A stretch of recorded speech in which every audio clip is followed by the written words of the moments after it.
Jason was 15 at the time, and it's a difficult age for a young boy at that time to suddenly have a male role model in his life. And I thought long and hard about it, and I didn't want to be you're the stepdad, I'm the stepdad, and you're the son, and these are my rules, and you're going to do it this way. I didn't want that. I didn't want to smother him. I didn't want to overpower him, but I wanted to be available.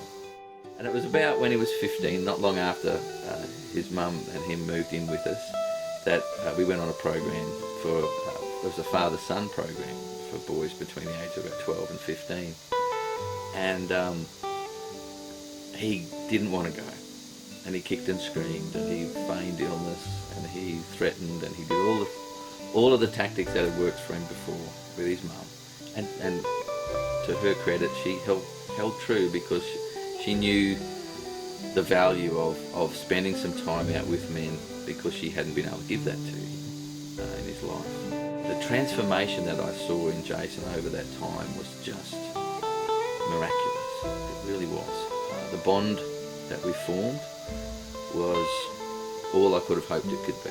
It was difficult not to have high expectations, and I was really trying not to set any expectations and just let it be.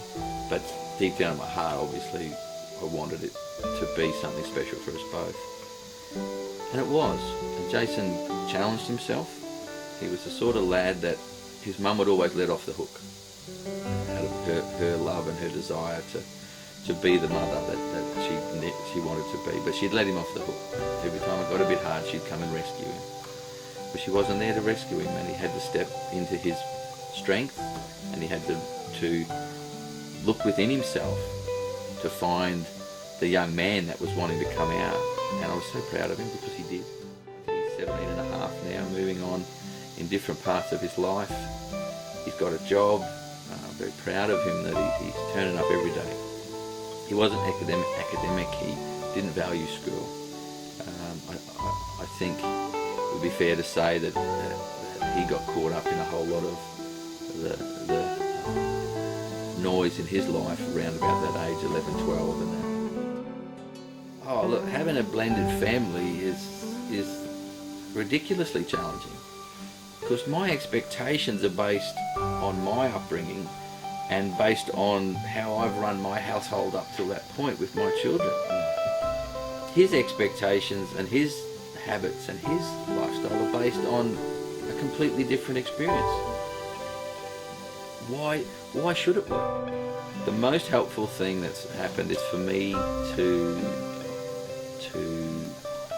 let go of what I expect and what my expectations are, because they're mine. I own those, but they're not his. Well, I would have been the last person that I would have expected to go on one of these programs. I felt within myself there was nothing that I couldn't do within the resources that I possessed. My experience, I'm 40 odd years old, any measure of success I felt very comfortable with. And I felt comfortable. And there would have been taps on the shoulder. I know there were. I was too busy to notice. Now I say unfortunately, but I think life has a way of working these things out. But for me, it needed a smack in the head with a lump of 4B2 before I bothered to look at who I was and who I am as a person, and how I was showing up in my life real with the people around me that I care about. And was I giving them my best? And was this all that I was prepared to give people, the people I care about? The programs are just brilliant. And they open up the door to a whole different way of thinking and a whole different way of interacting with your son.